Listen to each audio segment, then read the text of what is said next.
Hi, welcome back to Dawn Digs In. Today I'm going to be talking about my 8 tips for having a successful workout journey. My first tip is to set some goals. Okay, I like to start out with 30 days, and in 30 days, I'm going to commit to doing 30 days of this workout, to watching my eating, to doing everything that I'm supposed to be doing and learning about this workout. And I'm going to stick to it. And that's my first goal. I find if I set small increments of goals, it makes it a lot easier to stick with things. Number 2 is consistency. Make sure you pick a workout that you can do consistently, whether it's a yoga workout, it's a HIIT workout, it's walking, you're running outside, you're doing Tracy Anderson, whatever it is, it needs to be something that you can do consistently. Every day you need to be prepared to do a workout or some form of a workout, or however many days a week that you've decided that you're going to do it. Consistency is the key. You can't decide that one day I'm going to do it and then, oh, I'm tired, I'm not going to do the next day, and then I do 2 more days and then I go, oh, I don't really like that, I'm going to switch. Do your research. Make sure that you know what you're getting into and be prepared to put in the work that it's going to take to be consistent. Number 3, you're going to start messy. Nothing wrong with starting messy. Messy is great. Messy is learning. Messy is trying. Have fun with it. Laugh at yourself. You're learning new things. It could be yoga. It could be balancing. It could be a pose. I've fallen off my mat many a times. But it's very important that you start out messy. Do the research. Know what you need to do to do it properly. And be okay with not being able to get through those workouts at the beginning, that they're going to be hard for you. And that's all right, because they're going to get easier every single day that you do them. Number 4, don't let your mind bully your body. Okay, this is really a big one because our mind has a way of telling our body that it can't do things. And not just in your workouts, but in everyday life.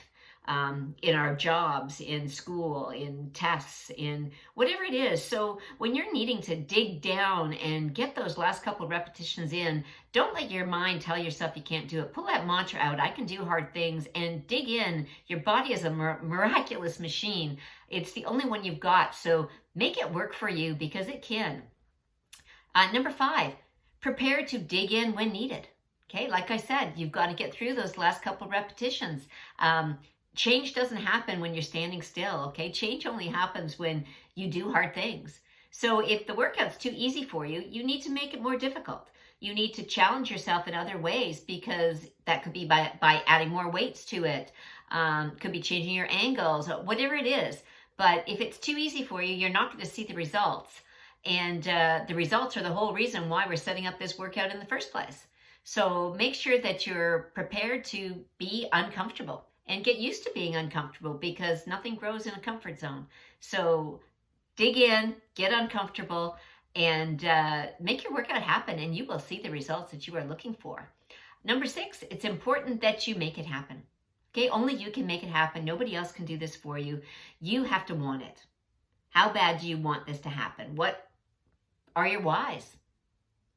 Okay, only you, this is coming from here. Only you make the difference. Only you get up and do the workout. Only you go for the run. So it's not about having a partner or having an accountability person. You can certainly have one if you want one, but you got to dig in and you've got to do the work. So it's all up to you on making it happen. So how important is it to you to get it done? Number 7 is remembering your why. Okay, everybody has their why. You've got it written down in your books. Why are you doing this? I want to look good for the summer. I want to be healthier. I want to lose 10 pounds. I want to get on the floor and play with my kids. I want to run around the block. Whatever your goal you set for yourself for that 30 days, what do you want to accomplish? What is your reason for doing it? What is your why? And finally, number 8 is make good decisions. Okay, everything you do every day requires a decision. What time you get up is a decision. What you eat is a decision. What you do is a decision. So it's very important that you're making good decisions for your body and for your mind. So when you tell yourself, I'm going to do this today, that's a decision that you've made, that you're going to do it. And decisions have consequences.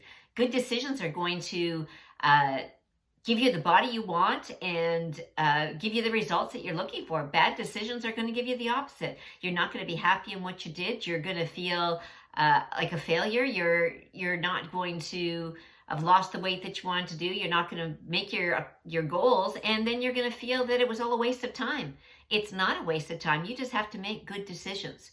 So I hope my 8 tips for starting a workout journey have helped you. And if you're enjoying our content, please hit like and subscribe so more people can see it.